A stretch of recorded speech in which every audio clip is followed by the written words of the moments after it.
Finally আমাদের পুরো ঘর প্লাস্টার নেটিং হয়ে 7 দিন জল খাওয়ানোও হয়ে গেছে। আজ থেকে আমরা পুরো ঘরটা ইউজ করতে পারবো। আজ সকালে সমস্ত জল বার করে ঘরটাকে মুছে নিয়েছিলাম, আর এখন সন্ধ্যাবেলা সমস্ত জিনিসপত্র দিয়ে ঘরটাকে সাজিয়ে দিয়েছি।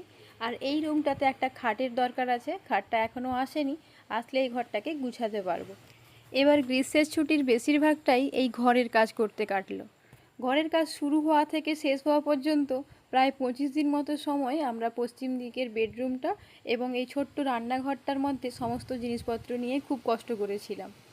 আজ থেকে সব জিনিসপত্র জায়গা মতো রেখে দেওয়ার পরে এখানটা ফাঁকা হয়ে গেছে। এখন এটাকে নাতা দিয়ে বেশ ভালো করে পরিষ্কার করে নিয়েছি। এখন এখানে যে সমস্ত জিনিসগুলো রাখার, মানে এখানে ইনডোর প্ল্যান্ট এবং সেলাই মেশিনটা রেখেছি, আর সঙ্গে দু একটা র্যাকও রেখেছি জিনিসপত্র রাখার জন্য। তো এইভাবে ঘরটাকে সাজিয়েছি। ঘরটা আপনাদের এখন দেখতে কেমন লাগছে সেটা অবশ্যই কমেন্ট করে জানাবেন।